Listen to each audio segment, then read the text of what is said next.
wabarakatuh. Perkenalkan, nama saya Ufi Nurrahma dengan NIM 23810701114, jurusan PGMI kelas 5D. Di sini saya akan menjawab soal UTS PLH. Soal nomor 1, hubungan timbal balik antara sains, teknologi, lingkungan, dan masyarakat. Sains, teknologi, lingkungan, dan masyarakat merupakan sistem yang saling mempengaruhi dan tidak dapat dipisahkan dalam kehidupan manusia modern. Sains berfungsi sebagai sumber pengetahuan untuk memahami fenomena alam. Teknologi lahir dari penerapan sains dalam bentuk alat atau inovasi yang mempengaruhi kehidupan. Lingkungan menjadi sumber bahan sekaligus penerapan dampak dari penggunaan teknologi, dan masyarakat berperan sebagai pengguna, pengembang, serta penentuan arah perkembangan sains dan teknologi melalui budaya, kebutuhan, dan kebijakan. Hubungan timbal baliknya, sains melahirkan teknologi, lalu digunakan masyarakat, lalu dipengaruhi terhadap lingkungan, lalu perubahan lingkungan memicu penelitian limbah baru, dan kembali mempengaruhi masyarakat. Siklus ini terus berlanjut. Contoh kontekstual Indonesia, pengembangan PLTS atap di daerah 3T. Analisis dampak SETS. Yang pertama, sains berdampak pemanfaatan energi matahari sebagai energi terbaru berbasis prinsip fotovoltaik. Yang kedua, teknologi berdampak akses listrik meningkat, efisiensi energi lebih baik dibandingkan genset.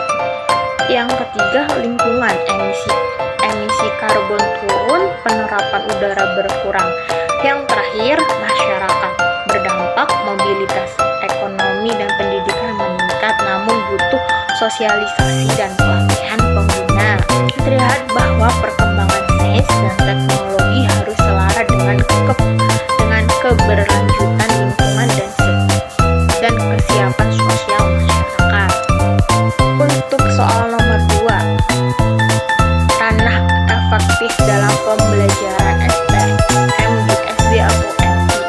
Untuk menumbuhkan sikap bertanggung jawab dan etis terhadap lingkungan, pembelajaran harus melibatkan pengalaman nyata serta menyentuh nilai-nilai moral siswa.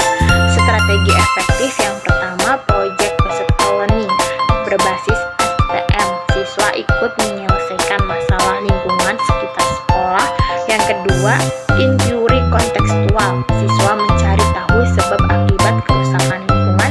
Yang ketiga, kolaboratif learning menumbuhkan kepedulian sosial dan kerjasama. Yang keempat, relaksi nilai menanamkan kesadaran moral dan sikap hemat sumber daya. Dan yang terakhir, kampanye kecil mengajak teman sebaya menjaga lingkungan. Contoh penerapan proyeknya, sekolah bebas sampah plastik. Caranya itu memilih sampah dan daur ulang botol berbentuk poster kampanye hemat plastik. Hasilnya, siswa bukan hanya tahu tetapi peduli dan mau bertindak. Soal nomor 3, analisis teknologi biogas di Desa Makmur Jaya, pendekatan SETS. Yang pertama, dinamis sains. Teknologi biogas berdasarkan pada yang pertama, proses fermentasi anaerob bakteri metanogen. Yang kedua, mengubah limbah ternak menjadi gas metana atau CH4 dan pupuk organik. Yang ketiga, prinsip biokimia dan mikrobiologi sebagai dasar reaksi. Yang kedua itu dinamis teknologi. Kelebihan, menghasilkan energi alternatif yang lebih bersih, mengurangi ketergantungan kayu bakar dan LPG, dan menghasilkan pupuk organik secara berkelanjutan. Tantangannya, biaya awal instalasi masih relatif tinggi, perlu perawatan dan pengetahuan teknis, dan kapasitas produk tergantung jumlah limbah ternak. Yang ketiga, dinamis lingkungan. Dampak positifnya mengurangi mengurangi penebangan hutan untuk kayu bakar, mengurangi polusi bau dan pencemaran air dari limbah ternak, dan mengurangi emisi gas rumah kaca, berkontribusi pada adaptasi dan mitigasi perubahan iklim. Yang keempat, dinamis masyarakat.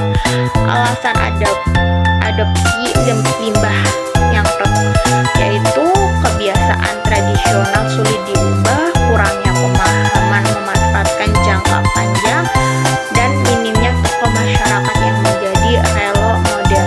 Strategi sosialnya yaitu pendampingan dan pelatihan berkelanjutan, program percontohan di rumah tokoh masyarakat,